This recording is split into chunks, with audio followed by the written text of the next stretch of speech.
Ahoy, moi c'est Caro, bienvenue sur Ne mâchez pas mes mots. Le but de ce podcast est de t'aider à être dans une démarche de paix avec la nourriture. Donc dans chaque épisode, tu retrouveras des partages d'expériences autour des troubles du comportement alimentaire et autour de la thématique de l'alimentation intuitive.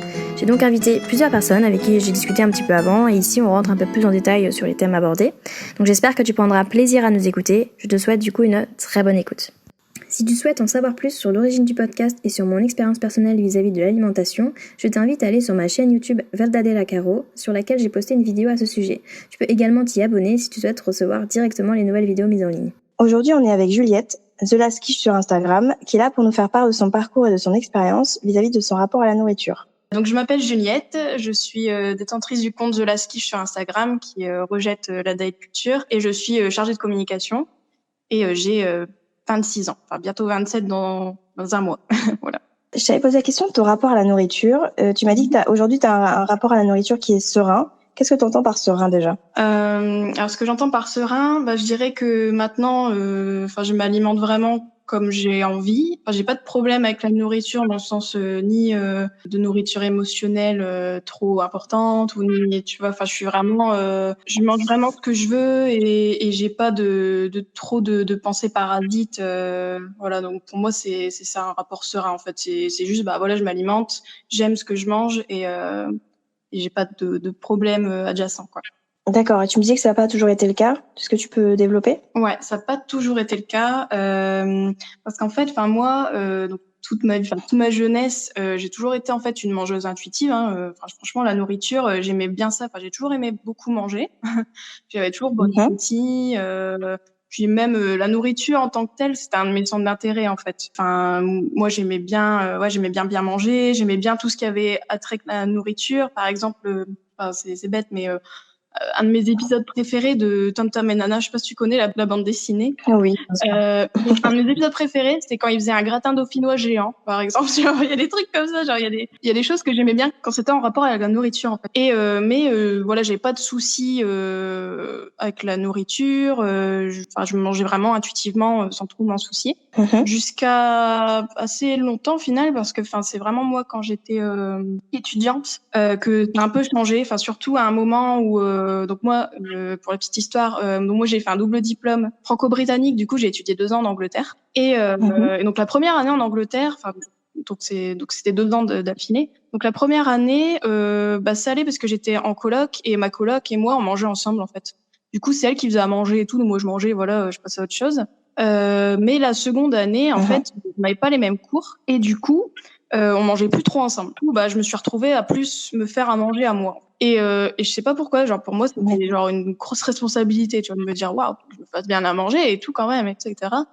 Et moi, comme je m'intéressais déjà à la nourriture, un peu à la nutrition aussi, je commençais déjà à lire des trucs, etc. Je me suis dit, je vais en profiter pour mieux manger un peu plus sain, etc. Et c'est au moment-là où j'ai un peu découvert Instagram, etc. Et en fait, je me suis un peu fait influencer par Instagram, par un peu les modes du moment un peu nutritionnels, tu vois, je sais pas moi, manger moins de sucre, tu vois, manger plus de fibres et tout, tu vois, des trucs comme ça. Et en fait, sans le vouloir, en fait, parce que j'étais vraiment pas dans un mood genre je veux perdre du poids ou quoi que ce soit. En fait, je l'ai fait vraiment en mode changement de lifestyle un petit peu, tu vois, de rééquilibrage alimentaire entre guillemets, mais vraiment rééquilibrer l'alimentation, même si avant elle n'était pas forcément déséquilibrée, mais soit. Et du coup, voilà, je pense que j'ai un peu restreint mon alimentation en fait, mais sans être très consciente de ce que je faisais. Donc ça peut être plus manger de légumes, moins manger de trucs sucrés, de desserts sucrés, ce genre de choses. Puis en plus, en parallèle, j'avais commencé un peu à faire du sport. Moi qui n'a jamais été sportive avant ça, hein, donc je pense que mon corps, voilà, il s'est dit elle me restera un petit peu quand même. Il y a des trucs qui ont disparu, hein, je suis pas bête, et en même temps, elle me fait faire un peu plus de sport, quoi. Et du coup, mon corps, il a assez vite réagi à mon changement en fait. J'ai perdu du poids, donc vraiment sans m'en rendre compte, parce que moi, ce qui m'a fait un peu tilt, c'est quand je suis revenue en France. Donc je revenais un peu tous les, je sais pas, 6 semaines, non, un mois, non, ouais, dans 2 mois à peu près. Et j'étais revenue pour les vacances de la Toussaint, je crois, parce qu'en fait c'était vraiment début d'année en septembre que j'ai mis en place un peu tous ces trucs là.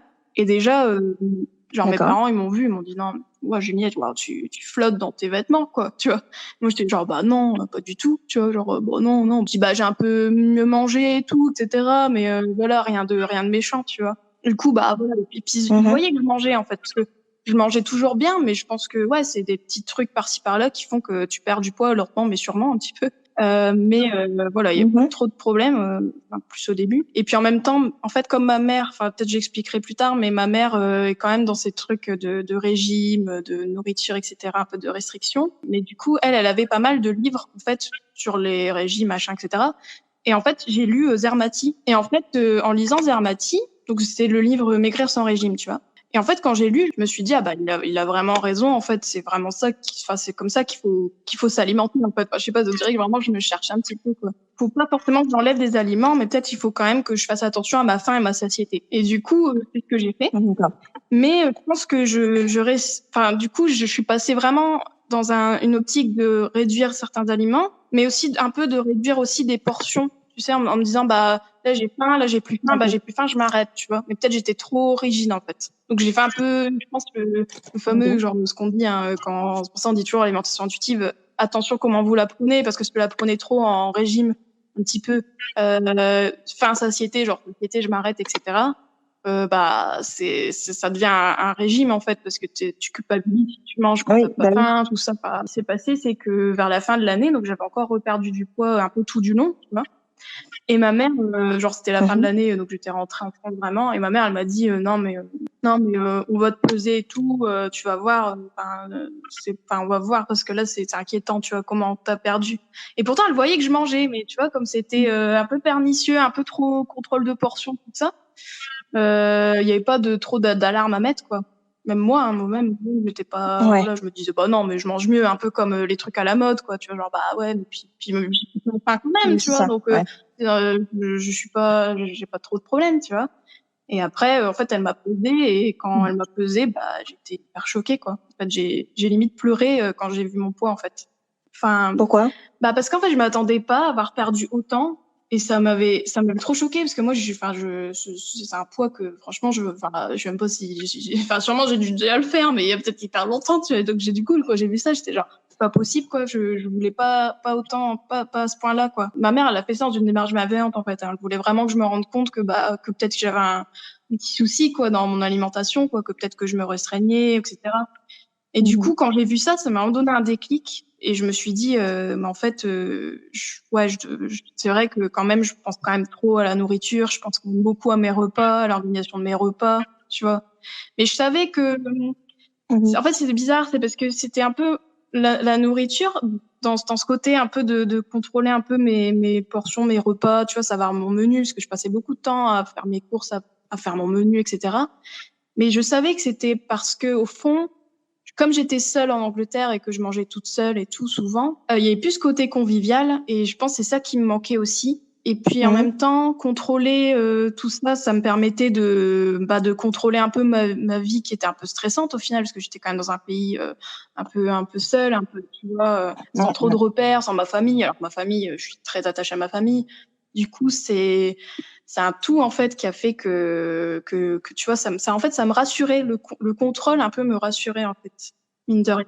Voilà. D'accord. Du coup, par rapport à tout ça, est-ce que tu considérais que tu avais des troubles du comportement alimentaire à ce moment-là, du coup? C'est vrai qu'après, enfin comme je m'intéressais à Zermati, je me suis toujours intéressée même au TCA, etc. parce que je savais déjà ce que c'était. C'est vrai qu'en fait, je me retrouvais dans certains points, mais pas tous, tu vois. Du coup, j'étais genre tu vois, genre penser beaucoup à la nourriture, etc. Ça c'est un symptôme, tu vois. C'est mon côté restreint en fait. Mais tu vois, enfin après, je voyais que il y a des gens, il y a des trucs vraiment interdits. Et moi, comme je lisais Zermati et que j'étais quand même dans un cheminement de rejet un peu de la culture du régime un petit peu déjà là, mais bon après j'ai compris que j'étais pas encore dedans, hein, mais tu vois, j'étais consciente qu'il n'y avait pas des aliments mauvais en fait, tu vois.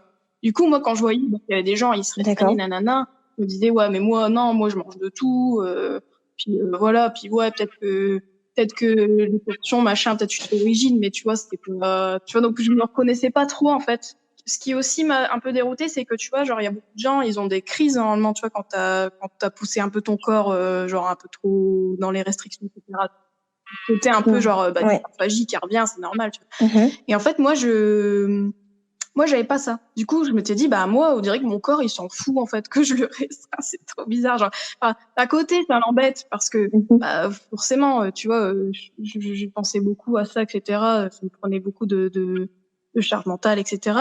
Mais d'un autre côté, mon corps, on dirait qu'il voulait, tu vois, il me disait qu'il avait faim, mais tu vois, il me disait pas non plus, vas-y, dévalise le frigo, tu vois. Ouais.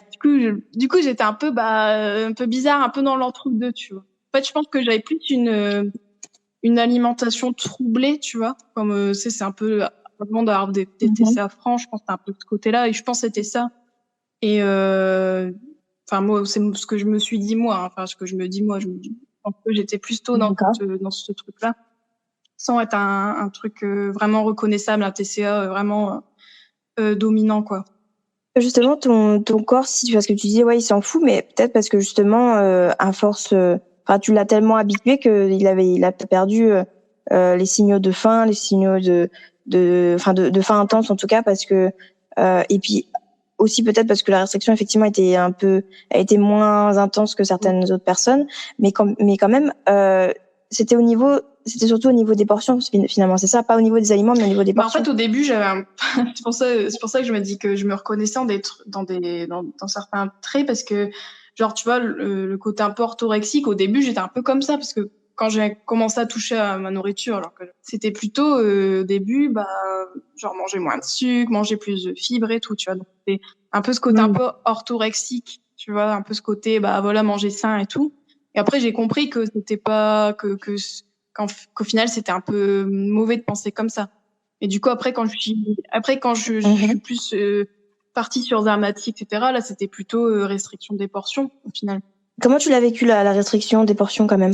Bah, tu vois, comme je faisais attention à ma satiété, mais je pense que j'étais vraiment trop dans la satiété, pas dans le rassasiement, en fait, ce qui est une différence, tu vois, parce que la satiété, c'est quand t'as plus faim, mais rassasiement, c'est quand t'es satisfaite. Et moi, je pense que j'ai arrêté souvent la satiété, genre quand je me dis, bah voilà, c'est bon. Mais je me doutais bien que quand même, je faisais trop attention à pas non plus trop manger. Tu vois, dire que j'avais une peur de trop manger, en fait. Tu penses que ça vient d'où ça, du coup? Je pense qu'il y a mon côté bonne élève aussi, tu vois, parce que moi, j'ai toujours été bonne élève, toujours à respecter les règles, etc.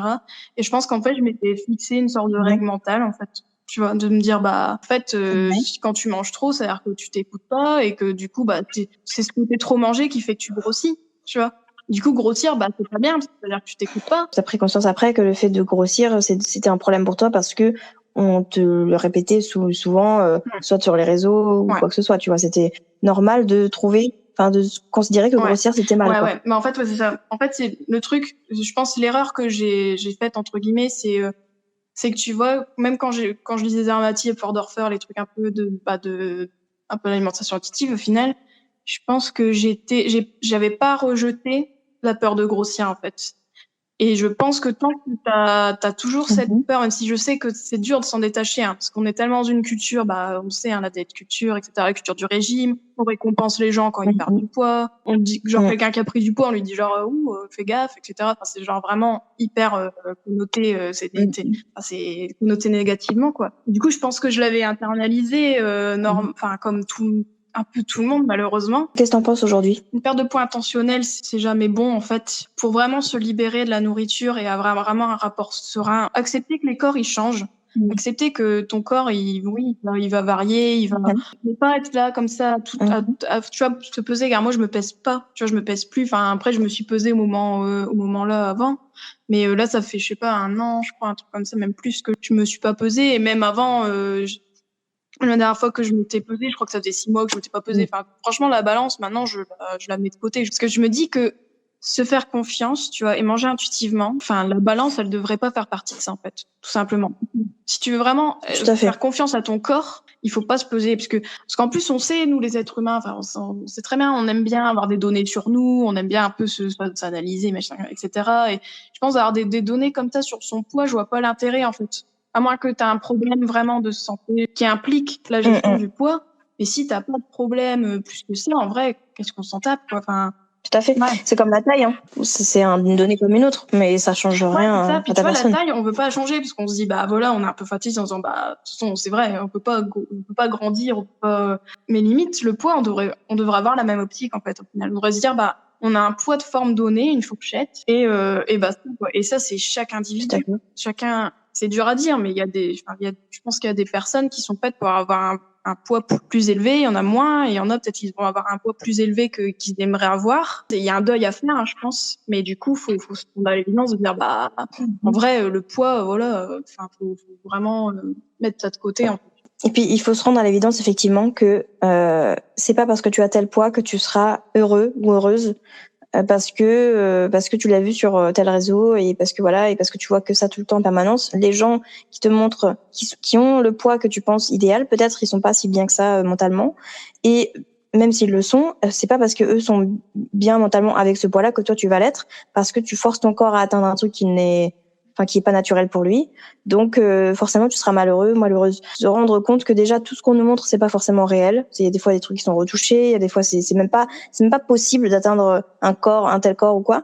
Et du coup faire passer sa vie à essayer d'atteindre un corps qui finalement ne nous correspond pas et qui en plus nous fait nous met dans des restrictions en permanence.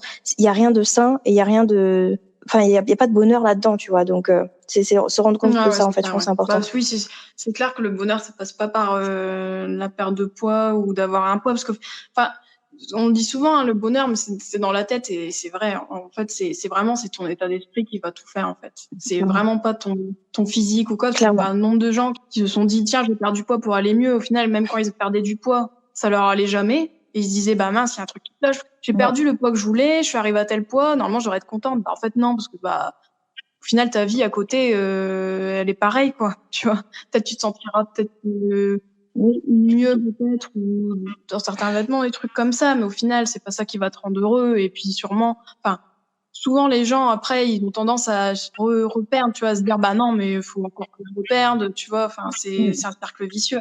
Et parce qu'il y a cette notion de, en fait, maintenant, et d'ailleurs j'avais entendu aussi ce témoignage, c'est maintenant que j'ai réussi à perdre ce poids, comment je fais pour manger, pour le maintenir, pas pour perdre plus, mais pour le maintenir. Et du coup, t'es en constante violence avec ton corps, avec ta façon de manger, parce que c'est toujours dans l'optique de pas être dans le naturel, de pas être dans l'intuitif, justement. C'est vraiment genre je perds ce que je veux et ok, j'ai réussi, maintenant comment je fais pour maintenir ce poids-là, voire oui en perdre encore.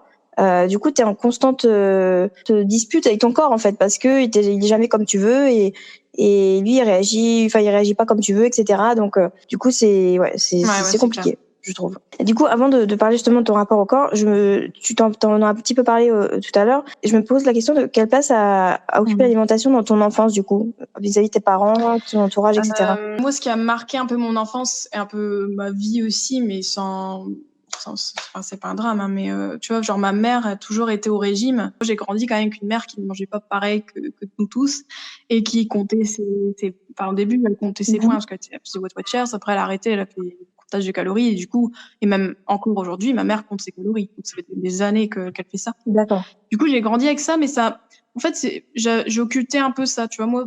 Pour moi, j'avais pas ce côté, même, tu vois, pendant mon adolescence, etc., j'avais pas ce côté peur de grossir et tout, je m'en fichais un peu, en fait. Parce qu'en plus, ma mère, ce qui est marrant, c'est que ma mère, en fait, a toujours été lucide de sa situation, parce qu'elle savait qu'elle avait des TCA au final. Tu vois, parce que même avant, si elle est tombée dans les régimes, c'est parce que elle a une période d'anorexie qui a duré pas très longtemps. Après, elle a été tombée à hyperphage, et du coup, après, elle faisait souvent des crises de boulimie, et du coup, elle se restreignait par rapport à ça, en fait, en contrôlant ces crises-là, en fait. Que maintenant, elle l'a moins, mais qu'elle fait toujours souvent des crises un peu émotionnelles, etc. Et puis, son corps, il en a marre de la restriction aussi.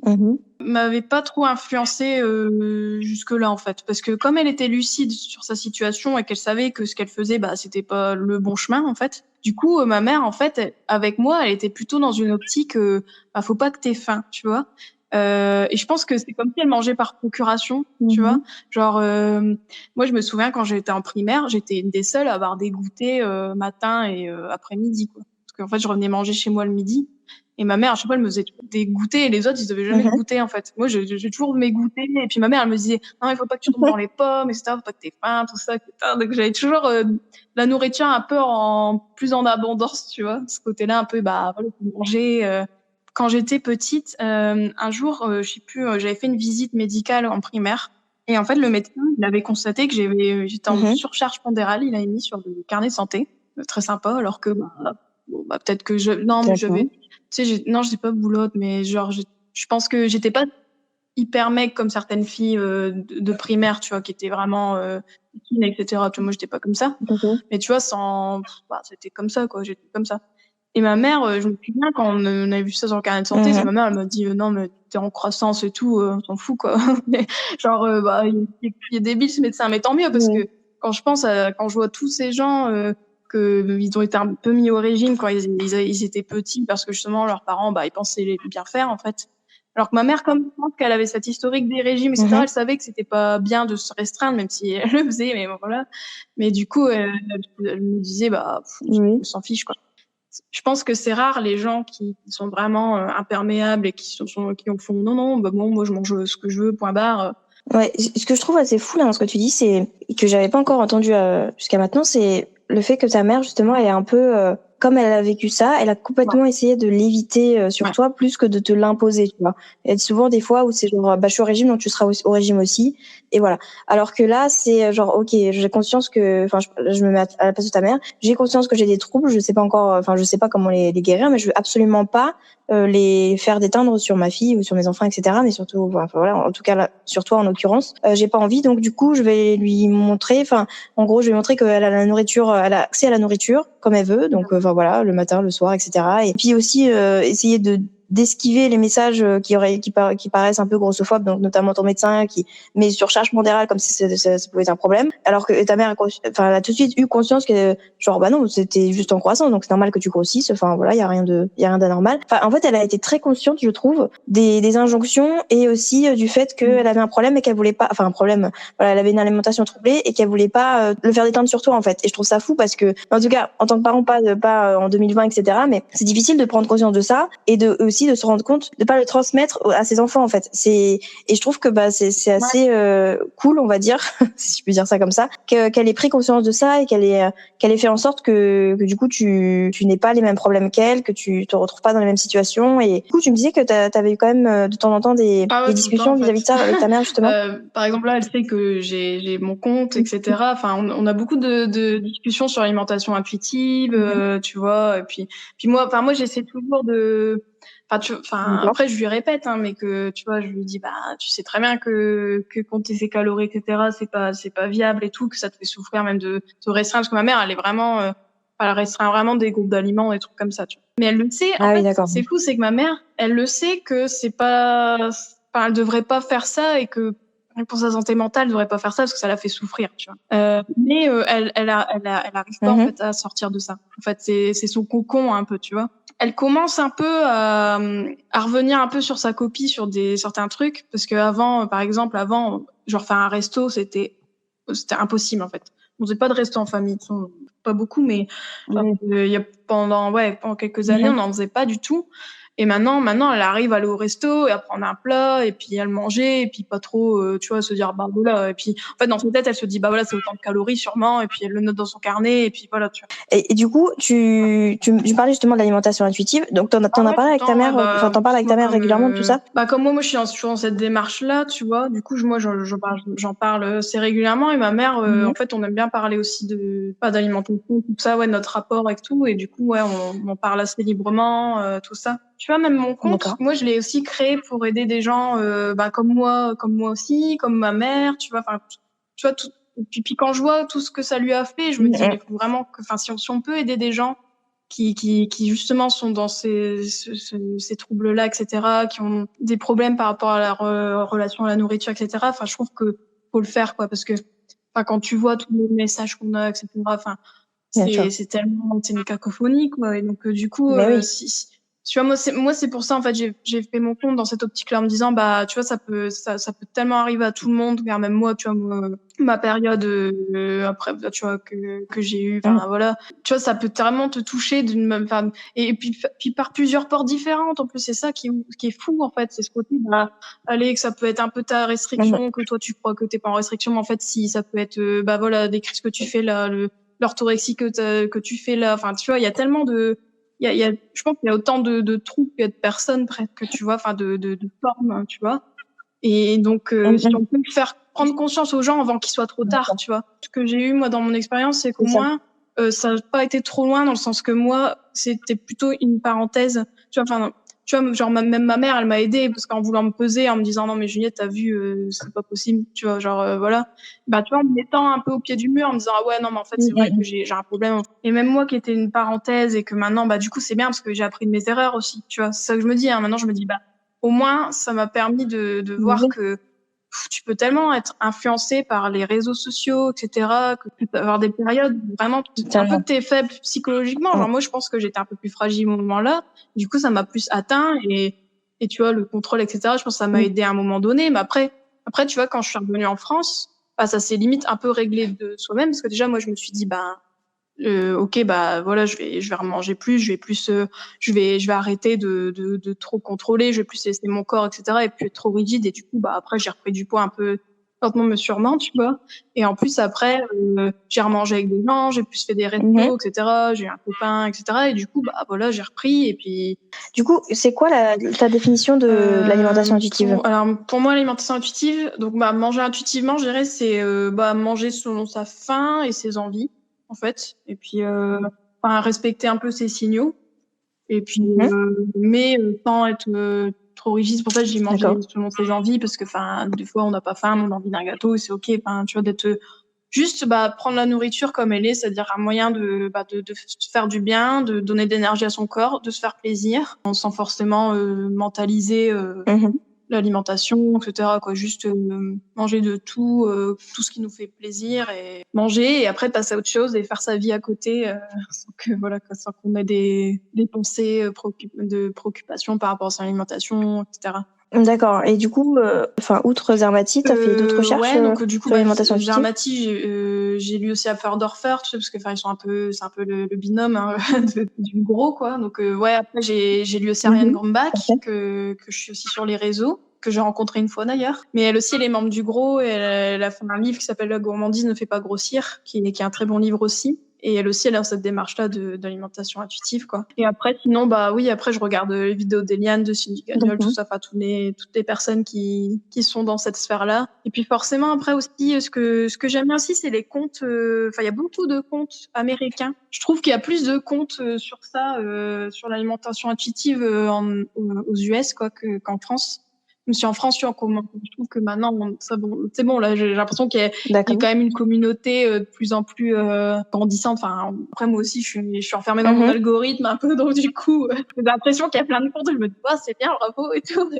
Mais je pense plus pareil qu'il y a 2 ans, il y a 1 an, tu vois. Enfin, à chaque fois, je les construis de plus en plus, et puis il y a tellement de choses qu'avant, tu te dis, ah ouais, mais avant, je pensais ça, mais en fait, tu te rends compte que non, en fait, c'était pas forcément pertinent, ou c'était pas forcément, tu vois, t'étais pas dans le bon schéma de pensée, ou des trucs comme ça, tu vois. Mais après, après, faut toujours être bienveillant avec nous-mêmes, hein, en se disant, voilà, il y a une période de notre vie, on pense noir, l'autre partie, on pense blanc, mais voilà, tu vois, et puis ça peut être des petits trucs en demi-teinte, mais manger intuitivement, c'est un parcours, quoi. C'est pas un truc genre, ça y est, c'est bon, je sais comment faire, tu vois. Non, parce que même moi, tu vois, quand je fais mes posts, moi, c'est toujours humble, hein, tu vois. Enfin, moi, je dis pas genre, vous dites ça, moi, je dis pas ça. Moi-même, je me dis tu vois, genre, j'ai faim, mais par exemple, mon dernier post, c'était sur ça. Tu vois, ouais, on se dit souvent, j'ai faim, mais c'est pas l'heure et tout. Mais moi, si c'était pas ça, tout c'est pas pour dire, vous dites ça, vous êtes nul, quoi. Moi-même, je me dis ça, en fait. Moi-même, ça m'est déjà arrivé. Du coup, en fait, c'est quand j'ai ces moments-là, je me dis, mais ouais, je vais faire un post dessus. Du coup, j'écris sur ça. Et en fait, moi, ça m'aide aussi à déconstruire ça. Et en même temps, j'aide aussi, j'espère aider certaines personnes aussi à déconstruire aussi leurs pensées, et se dire, ah ouais, non, mais en fait, tu vois, c'est toute une démarche, en fait. Tout à fait. Et c'est ça qui est bien, c'est que te questionner dessus te permet déjà d'avancer aussi si t'as des retours ou quoi que ce soit. Mais le simple fait de l'écrire déjà, ça te fait prendre conscience aussi des choses, tu vois, de ce qui se passe, etc. Et le fait d'avoir des gens qui disent ah ouais, enfin pareil pour moi, etc. Tu te dis mais voilà, encore une fois, je suis pas seule et donc je suis pas folle. Et donc du coup, enfin voilà, ça rassure un peu et en même temps ça rassure pas tant que ça parce que tu dis bah si je suis pas seule, c'est quand même qu'on a tous des problèmes. Donc c'est quand même un problème central.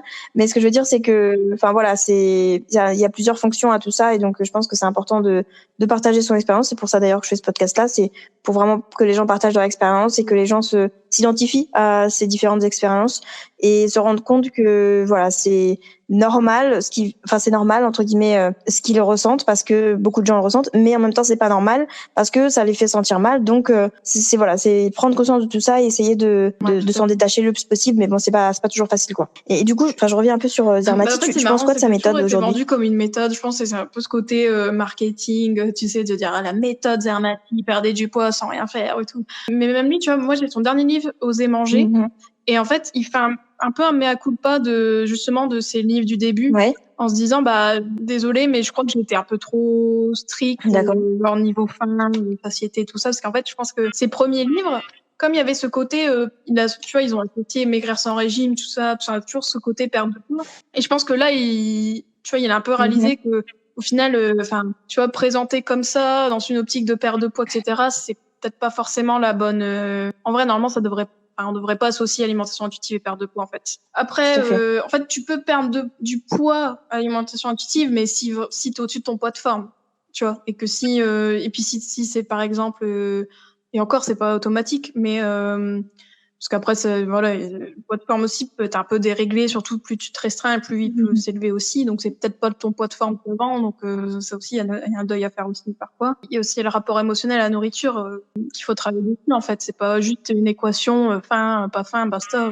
Il y a toute une autre dimension qu'il faut prendre en compte. Après, lui, il en parlait aussi dans ses premiers bouquins, mais j'ai l'impression que c'était plus. Je pense maintenant, il est un peu revenu sur ces trucs, et tant mieux parce que être trop rigide ou trop se dire bah voilà. Les envies de manger émotionnelles, faut un peu les éviter ou des trucs comme ça. Déjà, rien que ça, tu vas te dire ça, tu dis, bah non, en fait, il n'y a pas à éviter. De toute façon, je pense que même, tu vois, même dans 10 ans, je pense qu'il y en a reviendront sur des trucs. Enfin, c'est jeune, hein, parce que même, tu vois, même les etc., eux, c'est quoi? C'était dans les années 90, tu vois, enfin, c'est vraiment, c'est hyper jeune. Puis même la nutrition, au final. Parce que la nutrition, c'est une science jeune, tu vois. Et vraiment, qui s'est vraiment intensifiée dans les années 2000, etc. Et en fait, on voit qu'il y a beaucoup de trucs qu'avant on disait et que maintenant on dit non, mais non, on avait tort en fait. Prendre avec des pincettes tout ce qui est, tu vois, conseils nutritionnels ou tu vois, un coup on a fait la chasse au sucre, un coup on a fait la chasse au gras. Enfin, tu vois, c'est toujours on se contredit, il y a des contradictions. Il faut essayer toujours de relativiser et il n'y a pas une parole d'évangile, quoi, en fait.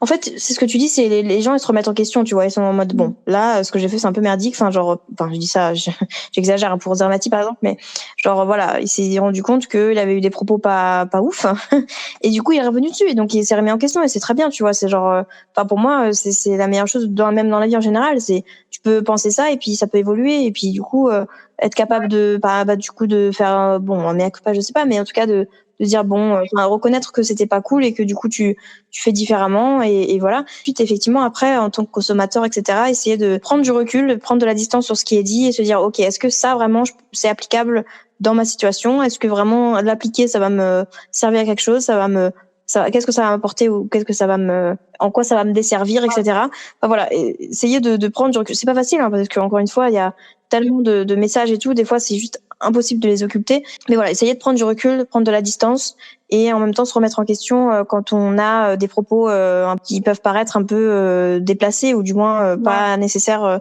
à ceux à qui on le dit. Je me souviens c'était très clair cette phrase, mais voilà. Et c'est justement ce que j'ai constaté dans son premier livre, donc Maigrir sans régime. Je pense qu'il voyait trop la satiété genre comme le point final, alors qu'il y a tout le rassasiement derrière et que des fois on peut manger au-delà de sa satiété, mais c'est pas forcément t'as trop mangé. En fait, c'est tout un rassasiement global et que en plus t'as tout ce côté l'appétit prévisionnel, etc., qui fait que des fois tu peux manger alors que t'as pas faim, mais c'est parce que par exemple tu vas manger ton petit déj avant de partir au boulot, t'as pas très faim, mais bon c'est parce que tu sais qu'en fait à 10h tu vas faire la dalle, sinon tu vois ça c'est une forme d'alimentation intuitive. En fait, il y a beaucoup faut pas prendre comme argent comptant, quoi, se dire c'est bon, j'ai plus faim, c'est bon, non peut-être t'es pas ton rassasiement et donc du coup Du coup, peut-être tu te sens privé ou tu vas te sentir privé à un moment donné. Enfin, et puis c'est beaucoup d'expérimentation, quoi. Exactement. Tu vois, savoir toi ce qui te va, ce que tu préfères. Toi, si t'aimes bien manger le matin, bah manger le Ouais, matin. c'est Si ça. ça va le matin, tu manges le matin. Enfin, tu vas te dire, faire en fonction de notre corps, notre capacité. Mais voilà, il y a pas une réalité, quoi. Tout à fait, exactement. Ouais. Je t'avais posé la question de la place du plaisir dans ton alimentation. Ouais, Tu m'as dit qu'il était omniprésent. Est-ce que c'est le cas aujourd'hui, du coup? Honnêtement, je trouve le plaisir dans l'alimentation, c'est vraiment primordial, en fait. C'est limite, s'il y a bien un critère à considérer dans ces repas et tout, c'est de prendre du plaisir, en fait. Si tu prends pas de plaisir, tu te sentiras pas rassasié. Et le but de manger, c'est quand même de se sentir rassasié, tu vois, et de faire un peu ta vie après. Donc, Effectivement, mais dans les situations où t'as pas, enfin comment dire, il y a des situations des fois où tu prends pas de plaisir. Par exemple, je sais pas, t'es chez les gens ou tu manges vite fait parce qu'il faut manger comme, voilà, par exemple, tu dois manger parce que sinon tu sais que dans 2 heures t'auras faim, mais tu prends pas forcément de plaisir. Est-ce que ça te pose problème ces situations-là? Comme je disais, en fait, tous les repas ne peuvent pas être des fêtes gustatives, etc. Et forcément des repas, voilà, c'est pas ouf, mais bon, tu prends ce que t'as sous la main et c'est tout. Mais je trouve j'aime pas aider il faut, mais si on peut maximiser son plaisir, faut le faire, en fait, dans le sens que si t'as l'occasion, genre t'es chez toi, tu te fais à manger, que t'as des trucs bons que t'aimes bien, fais-les, tu vois. Et pas forcément te dire, je vais manger de la dinde et des brocolis parce que alors la dinde c'est des bonnes protéines, les brocolis c'est gna gna gna, etc. Tu vois, te dire non, est-ce que t'aimes vraiment ce que tu manges, oui ou non, tu vois. Est-ce que faut pas hésiter à mettre assaisonner, à mettre des sauces, etc. Pas avoir peur de mettre du gras, ce genre de choses, tu vois. Et puisque après ton repas il est goûteux et après tu seras content et voilà, et c'est ça l'alimentation, en fait, c'est un plaisir. Il faut pas nier ce plaisir, tu vois. Et moi, je pense que quand j'étais en Angleterre, des fois, j'osais pas trop prendre de plaisir avec mon alimentation parce que j'étais toute seule, en fait. J'étais genre, je vais pas m'acheter un gâteau parce que je suis toute seule, hein, tu vois. Genre, du coup, j'en mangeais pas parce que je me disais, c'est que quand je suis avec des gens. Voilà, des fois, je me disais, non, mais en vrai, même si t'as envie de manger un gâteau, tu t'en achètes, tu vois. Et moi, c'est ce que je me dis, moi, des fois, je me dis, je vais pas attendre d'avoir un anniversaire si j'ai envie de manger un truc de gâteau, ou je sais pas, ou j'en sais rien, ou une glace, tu vois. J'ai l'impression que tu vas attendre de avec des gens. Et tu vois, Oui. c'est ça, en fait. Je veux dire, le plaisir, faut pas hésiter à se faire plaisir, tu vois. Et c'est évident, des fois, parce qu'on se dit, on se trouve des raisons, mais en vrai, voilà, des fois, t'as envie, même juste une envie de manger, tout ça, etc. Faut surtout pas se restreindre, en fait. C'est aussi ça, quoi. Oui. Et puis, c'est ça, c'est se dire que le plaisir, c'est pas que convivial. Ça peut l'être, hein, ça peut l'être convivial. Et puis, il y a aussi cette notion de mérite, des fois. Tu sais, c'est genre, mais là, je mérite ce gâteau, ou je mérite pas ce gâteau, donc je vais pas me l'acheter. Je trouve que c'est vachement, je sais pas ce que tu penses de ça, mais ça, c'est un truc que en tout cas, que je remarque beaucoup dans mon quotidien. C'est genre, par exemple, t'as passé une journée de merde, machin, et tu dis, ce soir, je vais me faire un bon repas parce que je le mérite. Alors que bon, si t'as passé une bonne journée, tu le mérites. Enfin, il y a pas de mérite, en fait. Manger, c'est nécessaire. C'est pas du mérite, c'est nécessaire, en fait. Et c'est très dur, moi, je trouve, de se déconstruire de ça. Et aussi parce que justement, il y a aussi le côté des injonctions de, le sucré, c'est de temps en temps, c'est occasionnel, et je le rencontre tout le temps, ce côté occasionnel du sucre. Et du coup, tu te dis, voilà, j'ai le droit d'apporter du sucre que occasionnellement et donc que quand je le mérite, sous-entendu, en fait. Alors que, qu'est-ce que tu penses de ça? Parce que moi, je trouve ça très problématique, personnellement. Occasionnellement, tu sais, de temps en temps. C'est comme, faut se faire plaisir de temps en temps. Tu vois, c'est pour ça que je dis plaisir primordial, parce que pour moi, c'est pas de temps en temps, faut toujours se faire plaisir, tu vois, quand tu peux. C'est pas de temps en temps, genre, ça veut dire quoi? Tu vois, franchement, si tu fais plaisir que de temps en temps, c'est dommage, tu vois, genre, non. Puis toujours ce côté, de mériter une part de gâteau. Ça, tu dis non, mais en vrai, y a pas de mérite, quoi. Tu as envie d'un gâteau, t'en manges, point barre, puis voilà, quoi. Je veux dire, tu vois, c'est tellement ce qu'on nous apprend, même dans les messages nutritionnels, tu vois, on nous dit quoi, ne pas manger trop sucré, nanana. Donc dès que tu manges un truc sucré, on dirait que tu manges, je sais pas, on dirait que c'est le diable en personne, tu sais, les trucs sucrés. Genre, voilà, si on n'avait pas de plaisir, on mangerait pas, et du coup, on se laisserait mourir. Donc c'est normal, en fait. On a tellement extrait le plaisir un peu de l'alimentation en se disant non, mais si t'as du plaisir, c'est forcément que ça va pas, en fait, parce que tu devrais pas. Enfin, limite, tu sais, c'est vraiment, c'est problématique, quoi. C'est très problématique. Du coup, on est totalement d'accord. Mais je trouvais ça pas mal d'aborder ce concept de mérite, de plaisir coupable, etc. Parce que, voilà, comme tu dis, si on prenait pas de plaisir à faire des trucs qui nous sont essentiels pour notre survie, on le ferait pas, en fait, et on mourrait, du coup. Donc, c'est normal de prendre du plaisir et on devrait pouvoir prendre du plaisir à chaque fois sans se sentir coupable quelque chose de quoi que ce soit. nous apprend, en fait, à se sentir coupable à chaque fois. C'est comme pour le gâteau, là, je sais pas pourquoi je prends toujours l'exemple du gâteau, mais ça, j'ai l'impression que c'est vraiment, on dirait qu'on tue quelqu'un quand on mange un gâteau. Bien sûr. Tu sais, genre. Puis tu le vois dans le regard des gens, c'est genre, oh là là, tu manges, ou même des fois, tu sais, en termes de quantité, oh, tu manges tout ça? Ben oui, je mange tout ça. Je mange tout ça et j'ai envie de manger tout ça parce que mon corps a envie de manger tout ça. T'as pas envie de manger tout ça, bah tant pis pour toi. Enfin genre pas tant pis, c'est même pas ça. C'est genre c'est ok. Moi j'ai envie de manger tout ça. Toi tu manges ce que tu veux en fait. Enfin c'est juger aussi les gens. Tu vois c'est genre. Non, tu me pensais c'est comme tu sais quand t'es au boulot et que chacun il mange ses Tupperware et tout. Et tu peux être sûr que tout le monde, on scrute le Tupperware des autres, puis il y a toujours quelqu'un qui va te dire un commentaire, tu vois. Genre, soit c'est, tu manges tout ça, ou des fois c'est genre, tu manges que ça, ou, enfin, tu vois, un truc, tu sais, genre, tu te dis, ouais, mais, tu sais, genre, sinon, je fais ce que je veux, quoi, laisse-moi tranquille. Non, mais c'est ça. Et donc, forcément, en fait, à force de, parce que là, tu sais ça, enfin, comment dire, c'est pas genre une fois dans la vie, c'est genre une fois par semaine, peut-être, mais c'est beaucoup. Tu vois, c'est genre, forcément qu'après, tu t'interroges, ah oui, d'accord, je mange que ça par rapport à eux, ou je mange tout ça par rapport à eux. Sauf qu'en fait, on oublie que vraiment, enfin, c'est encore cette notion de, ce dont tu as besoin, ce n'est pas équivalent à ce dont un tel a besoin aussi, en fait. Genre, en termes d'apport nutritionnel, j'en sais rien, ton corps, alors, je sais que c'est dur, moi-même, j'ai du mal avec cette notion, mais ton corps, il sait, en fait, ce dont tu as besoin. Après, ton corps, il sait, quand tu as eu des TCA ou quand t'en as, il sait plus trop, en fait, justement. Il y a plus trop le curseur est très mal placé, donc du coup, en fait, t'as tellement déréglé tes signaux qu'il sait plus trop. Mais en soi, ton corps, il sait. Il y a un truc aussi dont j'ai parlé dans les autres épisodes, mais tu sais, quand t'as faim, enfin, en tout cas, moi, quand j'ai faim, genre, je me pose la question de quoi j'ai faim. Et souvent, je sais me tourner vers le sucré ou le salé. Enfin, genre, est-ce que j'ai faim de salé ou est-ce que j'ai faim de sucré? Et après, je vais, genre, j'imagine des plats et je me dis, alors ça, j'ai envie, ça, j'en ai vraiment très envie. Et du coup, ça vient pas de nulle part, hein, ça vient pas de, je l'invente pas. C'est mon corps qui me fait comprendre que j'ai envie de sucré ou de salé. Mais alors, faut pas se poser la question enfin, à part si ça vient, genre, par exemple, si t'as envie de sucrer à outrance, c'est qu'il y a forcément, je pense, une restriction derrière. Mais ce que je veux dire, c'est que si t'as envie de sucrer, bah, tu manges du sucré, c'est tout. Il y a pas de, ah oui, mais si je mange du sucré, ça me fait grossir. Non, ton corps, le but de ton corps, c'est de t'alimenter pour que tu sois en forme et que tu aies de l'énergie. C'est pas genre, il va pas te faire manger pour que tu grossisses ou que, enfin, je veux dire, l'objectif, c'est de t'alimenter pour être en forme et j'imagine, pour être en forme et pour être en énergie et pour juste vivre, en fait. Donc, après, s'il est en mode survie, c'est parce que, à mon avis, il y a des TCA derrière, etc. Mais du coup, enfin, il fonctionne de manière simple. C'est genre, enfin, pas si simple que ça. Il est très complexe. Mais ce que je veux dire, c'est qu'en termes de faim, j'ai faim. Il y a pas de, comme quand tu parlais des toilettes, j'ai envie d'aller aux toilettes, j'ai envie. Il y a pas de, alors est-ce que machin, non. C'est toi qui te poses des questions, mais le corps, il t'envoie le signal de j'ai faim, j'ai envie d'aller aux toilettes, j'ai envie de dormir. Voilà. Et donc, enfin, c'est genre éviter d'interpréter avec justement les injonctions de ah oui, mais il y a souvent cette phrase de oui, mais moi mon corps il est nul dès que je prends un truc, je grossis machin. Mais il est pas nul ton corps, il est juste comme il est. Enfin genre laisse-le réagir comme il veut et surtout il y a des morphologies qui sont faites entre guillemets, si je peux dire, enfin qui vont grossir. T'as une morphologie, t'as une hérédité qui fait que tu vas grossir plus que les autres. Mais enfin c'est pas pour autant que tu vas avoir des problèmes de santé en fait. Tu vois et t'as une morphologie qui va être maigre ou enfin plus mince que les autres et pour autant tu vas pas être forcément avoir des problèmes de santé, c'est juste ton corps qui est comme ça. Il y a beaucoup de choses, j'ai beaucoup parlé.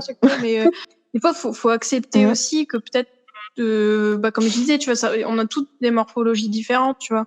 On n'est pas toutes faites ou tous faits pour être minces avec des abdos saillants, des trucs comme ça. Et puis franchement, il y a très peu de gens aussi comme ça. Mais tu vois, enfin déjà, il y a aussi ce côté-là. Et puis comme tu disais, c'est intéressant. Tu disais, tu sais, genre, t'as envie de manger sucré et c'est pas ça qui va te faire grossir. Bah ouais, tout à fait. En fait, ça veut dire que ton repas, tu dis, allez, j'ai envie de sucrer. Et tu te dis, bah non, je vais quand même manger un truc salé. Bah ouais, mais en fait, si ça se trouve, en vrai, t'aurais pu faire ton repas sucré. Enfin, je sais que c'est bizarre, ça peut être bizarre peut-être au début. Mais en vrai, si, je sais pas, si t'as trop envie t'as une brioche aux pépites de chocolat, au placard, n'importe quoi. Et t'y penses, et tu vois, t'as faim et t'as envie de ça. Et tu te dis, bah non, mais c'est pas un repas ou des trucs comme ça, tu vois.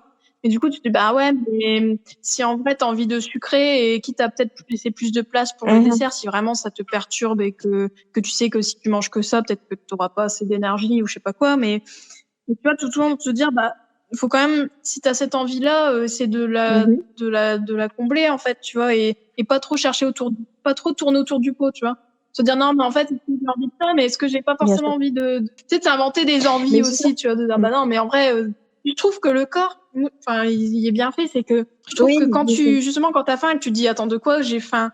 Et tu sais, tu te passes en revue des aliments. Et je trouve que moi, des fois, quand j'ai faim d'un truc en particulier, c'est comme si mon corps, d'un coup, c'est genre, d'un coup, je vais avoir, je sais pas, genre mon ventre d'un coup qui va réagir, tu sais, ou un truc comme ça, genre, ah ouais, c'est ça, tu sais, ou genre d'un coup, je me fais, je crois que je sais. C'est un travail de s'écouter tout ça, en fait. Hein. Ça peut être simple comme ça peut être compliqué, mais justement, il faut essayer de décomplexifier ça, tu vois, de dire, bah voilà, pas chercher midi à 14h. Parce qu'au final, le problème, des fois, c'est aussi parce qu'on catégorise aliments en bon, mauvais, en fait. Hein. Souvent, c'est un peu ça. Hein. Dire, bah voilà, ça c'est mauvais, non, tu vois. Tout ça, je le peux, mais en petite quantité. Et ça, tu vois, avec cette pensée-là, tu te dis, ouais, mais quand même, enfin, ça, c'est bon, mais faut pas trop en manger. Mais après, je me dis, non, mais en vrai, tellement pas. Enfin, tu vois, on s'en fout. Enfin, tu vois, il y a pas de trop manger d'un truc, tu vois. Il y a tout manger par rapport à tes besoins, mais au final, dans l'absolu, il y a pas un aliment. C'est pas que l'aliment, il est sucré qui va te faire grossir, tu vois. Je suis désolée, mais si tu manges, je sais pas, même des trucs sains, tu vas manger 3 tonnes de brocolis, bah, c'était pas les 3 tonnes qu'il te fallait, désolé, mais tu vois, ça va faire la même effet, quoi, tu vois. Oui, c'est ça. Mais il y a un truc aussi que t'as un peu soulevé dont je voulais parler. En gros, tu sais, se dire ouais, cette brioche au chocolat, bon alors déjà la quantité, le côté sucré, etc. Mais il y a aussi le concept de des fois, t'as envie de ça à des moments bizarres. Genre par exemple, tu peux avoir envie de ça, je sais pas, à midi au lieu de normalement, enfin selon certaines règles, tu devrais avoir envie de ça le matin ou au goûter quoi. Et c'est tout. Ou le soir par exemple. Enfin, si t'en as envie le midi ou le soir, c'est bizarre. Et se dire c'est pas grave si genre ce midi je mange pas si mon repas du midi c'est pas du talé comme il faudrait, ou par exemple même pour les horaires, genre manger à midi 2 au lieu de, enfin tu vois, t'as le droit de manger à 15h si t'as pas faim à midi quoi. Et alors des fois c'est pas facile parce que quand tu travailles, t'as des horaires de travail, t'as pas le choix, tu peux pas manger à 15h en plein milieu de l'après-midi un repas, enfin voilà. Mais ce que je veux dire, enfin là en télétravail c'est plus facile on va dire. Essayer de se dire que toutes ces règles aussi de oui il faut manger le matin sinon machin, non, si t'as pas faim le matin, il y en a qui digèrent très mal le matin, il y en a qui ou pareil, il faut forcément manger des fruits et des légumes, etc. Enfin, tout ça, c'est genre, il y en a qui, en fait, faut essayer de faire en fonction de son corps à soi. Genre, qu'est-ce que tu aimes vraiment, toujours essayer quand même de goûter les choses, tu vois, de goûter, d'expérimenter. Et si t'aimes pas, t'aimes pas. Si t'aimes bien, c'est cool. T'ajoutes ça à ton panel de goût et du gustatif et tout. Mais ne pas se forcer, surtout, et ne pas se forcer parce que il faut manger ça et parce qu'il faut manger ça à cette heure-là. Non. Et essayer si ton corps a envie de salé à 8h du matin, il va manger du salé à 8h du matin. Enfin, c'est bizarre, mais c'est comme ça. Je pense que des fois, ça peut dérouter aussi notre schéma mental, un peu de se dire, bah voilà, le matin, c'est sucré. Le midi c'est salé, le soir c'est salé, et puis voilà. Alors que non, si ça se trouve, le midi il peut être sucré. Hein. En vrai, il y a pas de règle, c'est toi qui vois quoi. C'est important, mais c'est pas facile à mettre en place non plus. Hein. Quand t'as habitué ton corps aussi, en fait, apprendre à se faire confiance, enfin à faire confiance à son corps en fait, parce qu'on a tellement fait confiance aveuglément au régime, au rééquilibrage et tout, à des diététiciens. Alors, je dis pas que elles sont tous comme ça. D'ailleurs, j'en interroge aussi des diététiciennes, mais en tout cas, les diététiciennes et diététiciens qui vont mettre en avant des rééquilibrages alimentaires, on leur fait tellement facilement confiance, alors qu'on devrait quand même pouvoir se faire plus facilement confiance à nous, à notre corps, à ce qu'il le réclame, plus qu'à un tel qui nous dit qu'il faut absolument pas manger de féculents le soir. Enfin bon, bref. Si par exemple tu manges des féculents le soir et que tu te sens très lourde, mais très lourde dans le sens où tu dors mal, tu digères mal, ok. Dans ce cas-là, tu manges pas de féculents le soir, mais c'est pas parce que derrière ça va te faire grossir parce que tu vas mal tu vois, il y a cette notion il y a toujours ne fais pas ça parce que ça va te faire grossir, c'est toujours ça, ça va te faire grossir ou tu vas avoir des problèmes de santé, plus que ne mange pas ça si tu ressens un inconfort. Et encore, des fois tu peux ressentir un inconfort parce que tu as mangé émotionnellement, mais c'est pas grave, ça arrive de temps en temps. Oui. C'est pas grave, c'est humain, je veux dire, c'est normal aussi de des fois manger trop, enfin entre guillemets, de manger trop par rapport à sa faim parce qu'on avait envie de manger trop. C'est comme aussi j'en parlais aussi, mais c'est le fait de manger émotionnellement, ça fait partie des choses que tu fais quand tu vas pas bien, mais je pense apprendre à ne pas faire que ça, genre quand tu vas pas bien, ne pas forcément te réfugier que dans la nourriture, c'est apprendre à se dire ok, là je vais pas bien, et je vais faire un truc qui va me réconforter. Donc ça peut être manger, ça peut être lire, ça peut être faire de la musique, ça peut être regarder un truc, mais en fait, essayer de décentrer, de se focaliser trop sur la nourriture, mais ça peut faire quand même partie des choses qui te réconfortent, la nourriture. C'est normal, ça fait partie du truc, tu vois. Mais si c'est que ça, là, c'est effectivement qu'il y a un problème, parce que si tu prends que, si ton plaisir est que sur la nourriture dans ta vie, c'est qu'il y a un problème, tu vois. Il faut, comme tu disais, en fait, centrer le plaisir sur tout, en fait, que ce soit dormir, le sexe, que ce soit manger, enfin voilà, et rencontrer des amis, etc. Bon, là, c'est pas trop possible de rencontrer des amis, mais soit. Mais ce que je veux dire, c'est que voilà, c'est essayer de mettre le plaisir dans toutes les phases de ta vie, et donc dans la nourriture aussi, mais pas que, en fait. Une des fonctions de l'alimentation voilà. aussi, c'est de réguler nos émotions, tu vois. Et ça, souvent on met de côté en disant, bah non, c'est, enfin, genre, comme si c'était une fonction, enfin, on ignore en fait cette fonction-là, alors qu'au final, c'est tellement normal, c'est tellement banal en fait de manger émotionnellement, c'est-à-dire que, ça, on peut manger émotionnellement, même que ce soit des émotions négatives, mais aussi positives. Ça peut être très bien, genre, t'as des amis et on kiffe notre soirée, on va manger de l'apéro plus qu'il en faut, bah, on s'en fout, tu vois. Tu sais, c'est tellement, bah, voilà. Normalement, à manger intuitif, quand tu manges intuitivement, t'as pas besoin trop de te préoccuper de ces moments-là. Dans le corps, tu te fais confiance, il va peut-être se réguler plus tard ou pas, ou voilà. Tout à fait. Bon, j'en viens à une autre question, enfin, qui rejoint un petit peu tout ça, là, mais qu'est-ce qu'une alimentation saine pour toi? Moi, ça me fait toujours penser au healthy, etc.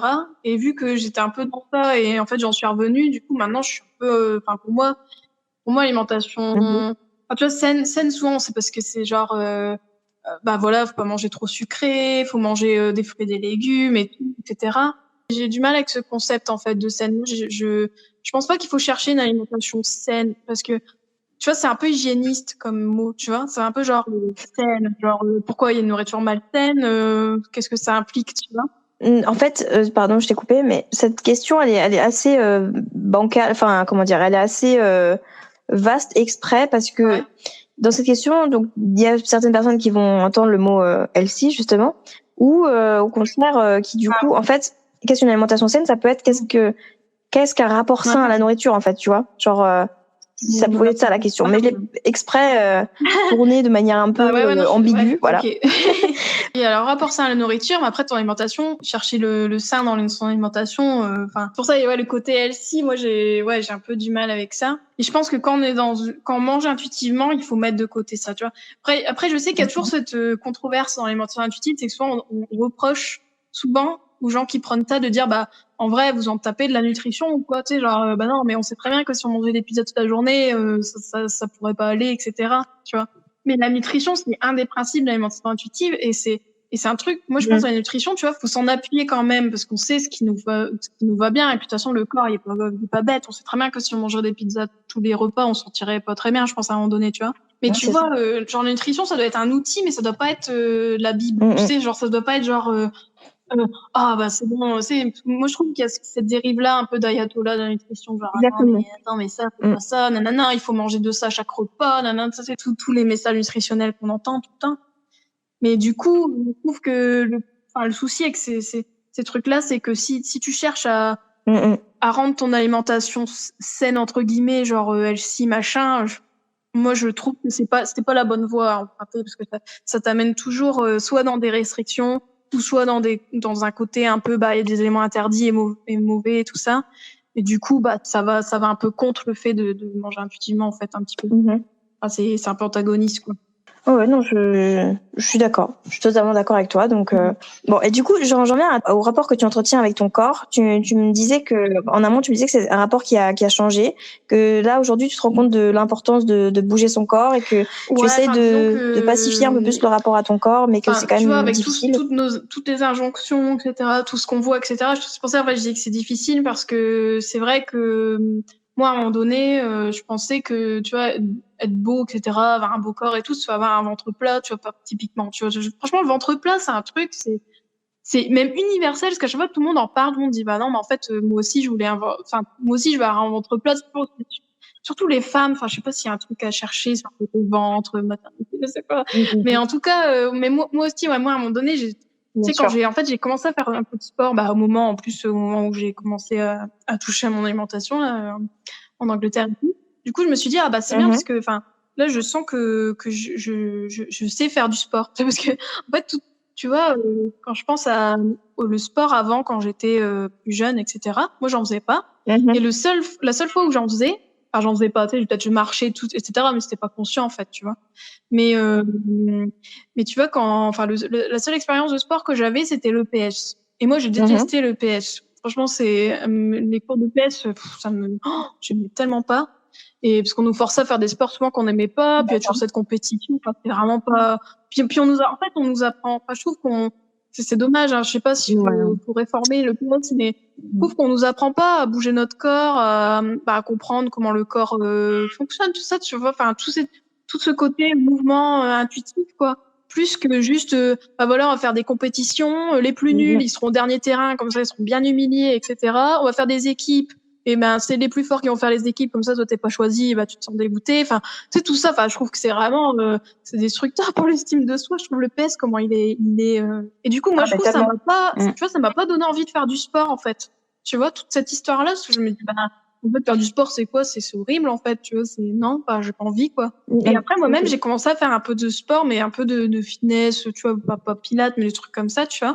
Et en fait je me suis rendu compte que mon corps était capable de faire des choses, j'étais genre en fait j'ai une condition physique, c'est genre ah ouais mais en fait tu vois.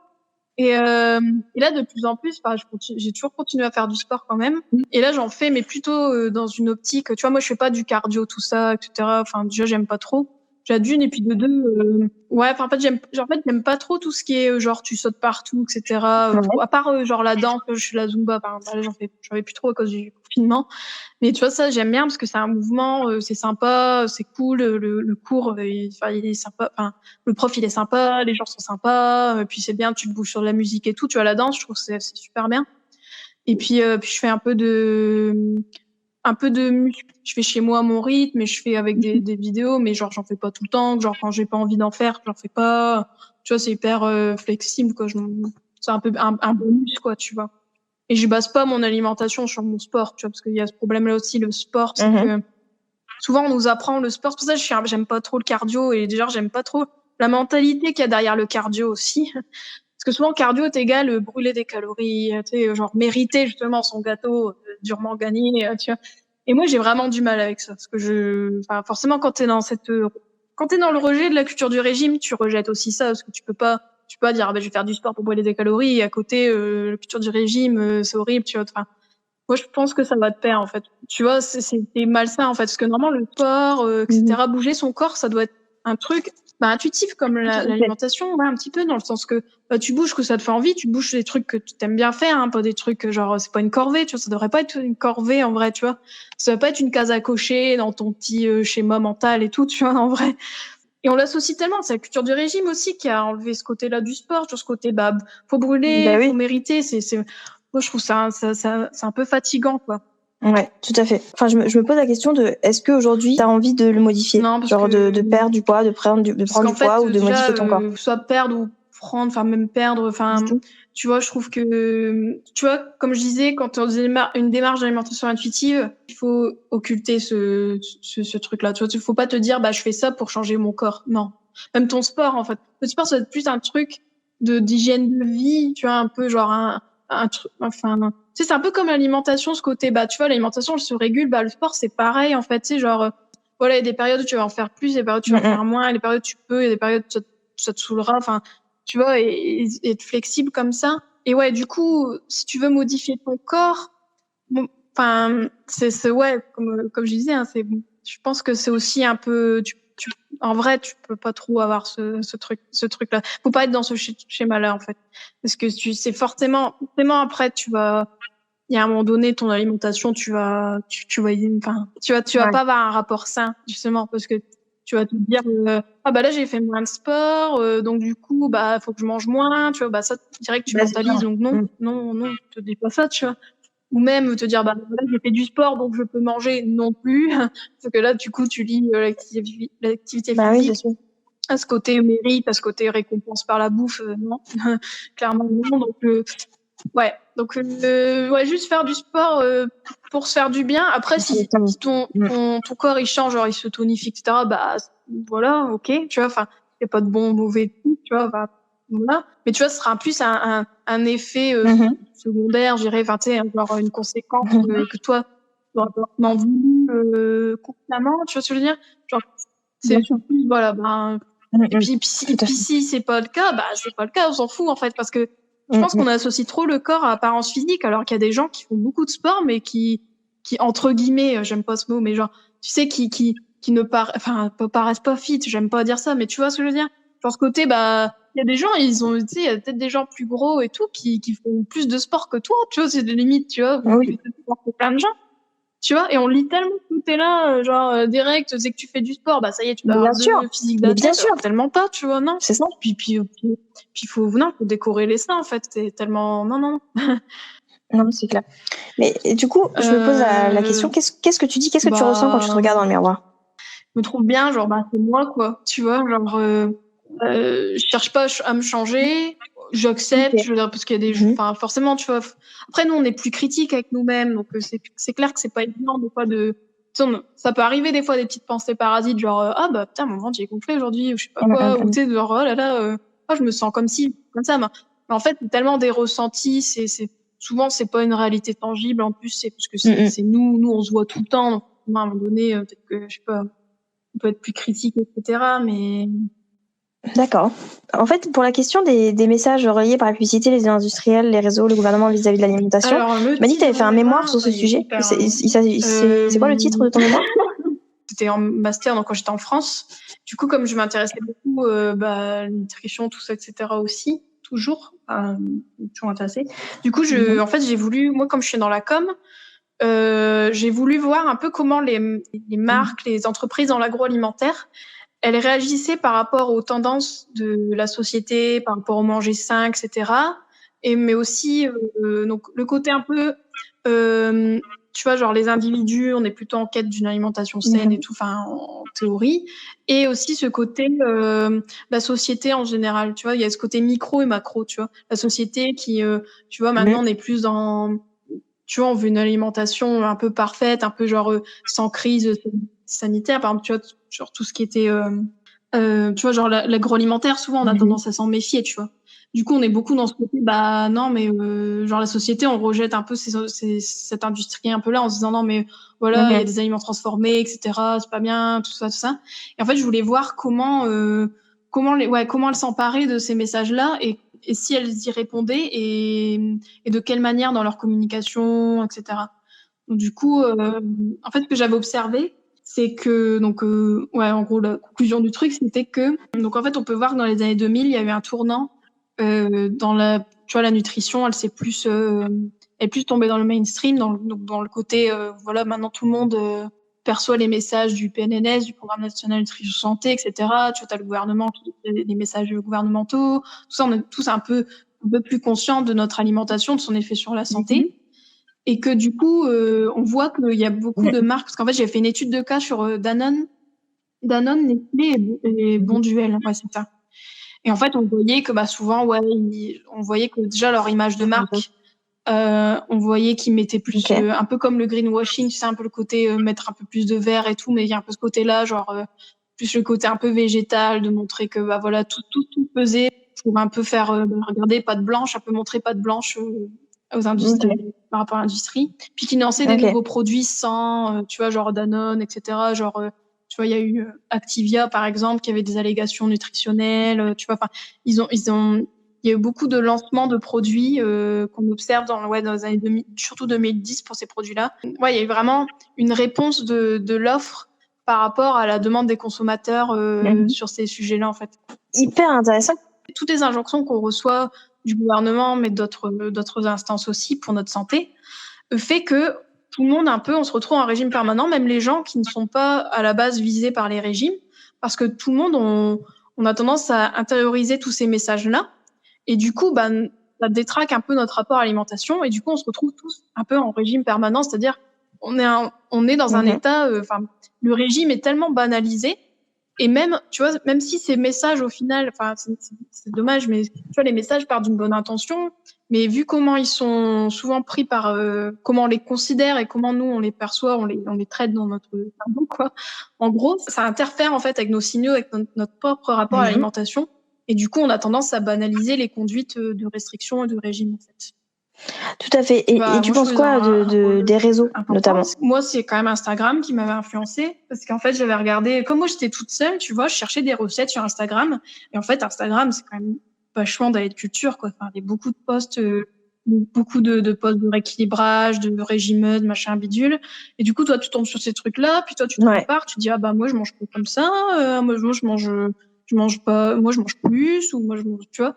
Et du coup, ça peut t'influencer, tu vois. Il y a plein de comptes comme ça, genre ils vont montrer ce qu'ils mangent, ils vont dire oh là là, j'ai pas été sérieuse ce week-end, là, j'ai mangé une tartiflette, pas et tout. Puis tu fais ah ok, tu sais, genre ah ouais, moi j'en ai mangé une aussi, oups, tu vois. Enfin, tu vois, alors tu sais, ça te, et puis c'est con, mais comme tu dis, la répétition. Bah, Instagram, c'est la répétition. Ton feed, il s'actualise tout le temps. Vas-y que. Puis si t'es matraqué par des messages comme ça, le cerveau, c'est ça. Il pas compte, tu sais, genre, après, c'est un peu une éponge, quoi, tu vois. Du coup, après, t'es influencé, sans le savoir. Moi, tu vois, j'étais influencée, au moment-là. Et c'est pour ça que, comme moi, je suis consciente de ce rôle-là. Et du coup, c'est aussi pour ça que j'ai créé mon compte, parce que je me suis dit, mais il faut carrément contrebalancer ces messages-là, sinon on va pas s'en sortir, tu vois. Si on laisse Instagram à la culture du régime, du rééquilibrage et tout, mais laisse tomber. Enfin, ça va être délétère, quoi, à la fin, quoi. Donc, je pense aussi que c'est un rôle important, comme on le disait tout à l'heure, de pouvoir contrebalancer, de pouvoir montrer aux gens que la réalité, c'est pas ce qu'on nous montre tout le temps sur certains comptes, ou ou dans les publicités, que les messages contradictoires des publicités d'ailleurs, parce que tu vois des pubs pour les régimes, après tu vois des pubs pour les fast-food, donc t'es là en mode pareil, je fais quoi là en fait, enfin genre qu'est-ce que je suis censée consommer les régimes, enfin en fait je vais faire les fast-food et ensuite je vais faire un régime, donc bon d'accord, enfin bref, donc du coup essayer de se dire que voilà, c'est après bon, la communication tu connais un peu, donc du coup tu sais que si ils arrivent à aussi bien à nous vendre des régimes que des fast-food, c'est que ils ont bien fait leur travail malheureusement.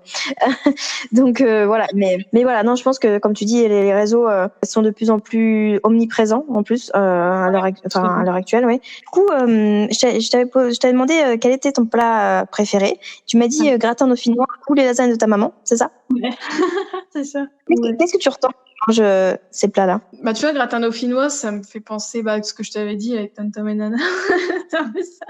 Ouais, gratin dauphinois, j'aime bien. Je sais pas, je trouve ça très bon. Ça me fait du bien d'en manger.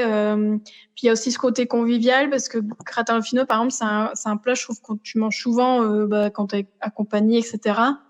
Et du coup, ce côté convivial de partager un repas, tout ça, et en même temps j'aime bien les saveurs.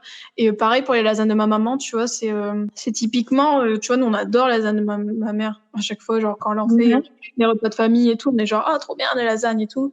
Elle le fait bien, et en fait moi, ce que j'aime bien avec ce plat-là, c'est que déjà c'est très bon, mais aussi ça me renvoie aussi à des souvenirs d'enfance, puis à ma famille et tout. Donc je pense qu'il y a de ça aussi, qu'on se nourrit, un sens nourriture de symboles aussi.